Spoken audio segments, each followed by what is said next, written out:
ഓപ്ഷനിൽ പോയി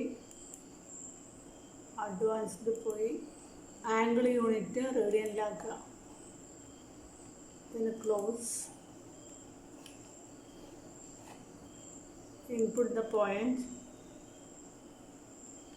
O equal to 0, 0 and the point A equal to 1, 0.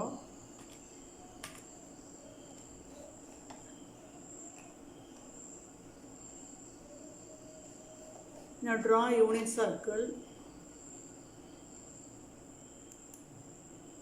The center at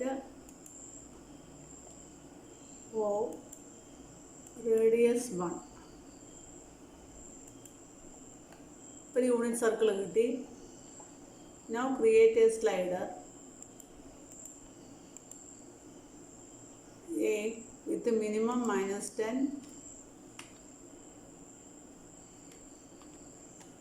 maximum +10, and increment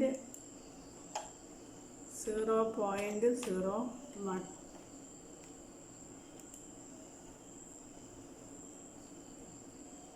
Plot a point, another point A dash, such that angle OA dash equal to A radian. So angle with given സൈസിൽ പോവുക. അതിനുശേഷം അതിൽ എയിൽ click ചെയ്യുക, oil click ചെയ്യുക. അപ്പോൾ size ചോദിക്കും. അപ്പോൾ സൈസിൻ്റെ അവിടെ സ്മോൾ എന്ന് കൊടുക്കുക, ഓക്കെ എന്ന് കൊടുക്കുക. അപ്പോൾ ഒരു A' പറഞ്ഞൊരു പോയിൻ്റ് കിട്ടും. അതിനുശേഷം ഈ A' പേര് മാറ്റിയിട്ട് റീനെയിം ചെയ്തിട്ട് A' പകരം P എന്നാക്കുക. ഇനി ഒയും പിയും കൂടെ ജോയിൻ ചെയ്യാം. OP ജോയിൻ ചെയ്യാൻ വേണ്ടിയിട്ട് ലൈൻ സെഗ്മെൻറ്റിൽ പോയിട്ട് O ക്ലിക്ക് ചെയ്തു, P ക്ലിക്ക് ചെയ്തു. നൗ മൂവിൽ പോയിട്ട് അത് കളയുക.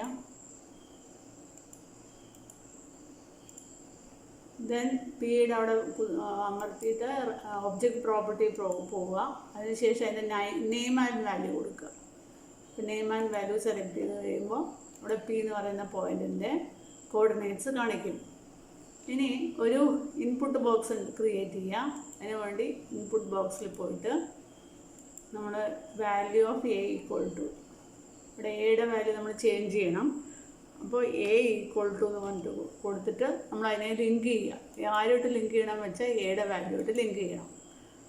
അതിനുശേഷം ഇവിടെ എയുടെ വാല്യൂ നമ്മൾ ചേഞ്ച് ചെയ്യുമ്പോൾ നമുക്ക് കിട്ടുന്നത് കോസിൻ്റെയും സൈനിൻ്റെയും വാല്യൂ ആയിരിക്കും. ഇപ്പോൾ ഉദാഹരണത്തിന് ഇവിടെ എയുടെ വാല്യൂ 0 ആണെന്ന് വിചാരിക്കുക.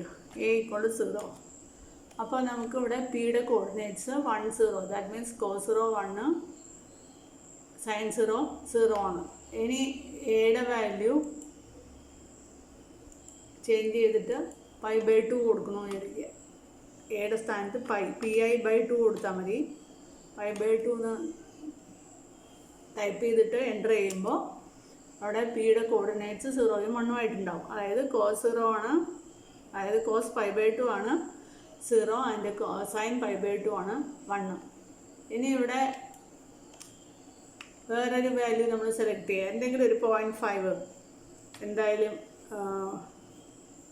ടൈപ്പ് ചെയ്ത് കഴിഞ്ഞാൽ നിങ്ങൾക്ക് കിട്ടുന്നത് ഈ കിട്ടിയത് കോസ് 0.5 ആണ്, രണ്ടാമത് കിട്ടിയത് സൈൻ 0.5 ആണ്. അതായത് ഇവിടെ എയുടെ വാല്യൂ നമുക്ക് എത്ര വേണമെങ്കിലും ചേഞ്ച് ചെയ്യാം. അങ്ങനെ ചേഞ്ച് ചെയ്യുന്നതനുസരിച്ച് ഇവിടെ P എന്ന് പറയുന്ന പോയിന്റ് മൂവ് ആയിക്കൊണ്ടേയിരിക്കും. നമുക്ക് ഓരോ സമയത്തും അതിന് കറസ്പോണ്ടിങ് ആയിട്ടുള്ള കോസിൻ്റെയും സൈനിൻ്റെയും വാല്യൂ കിട്ടും. ഇതാണ് ലാബ് 4-ലെ ഒന്നാമത്തെ ആക്ടിവിറ്റി. കോസ് ആൻഡ് സൈനിൻ്റെ വാല്യൂസ് ഡിഫറെൻറ്റ്. ഇത് ഈ ആംഗിളെല്ലാം റേഡിയൻ മെഷറിലാണ് നമ്മൾ ഓർക്കണം. നമുക്ക് കിട്ടിയ ഇതെല്ലാം റേഡിയനിലാണ് നമ്മൾ കൊടുക്കുന്നത്. അപ്പോൾ കോസിൻ്റെയും വാല്യൂ സൈന് ഡിഫറെൻ്റ് ആംഗിളിലുള്ള വാല്യൂസ് കിട്ടാൻ വേണ്ടിയിട്ട് ഈ ആക്ടിവിറ്റി മതിയാവും.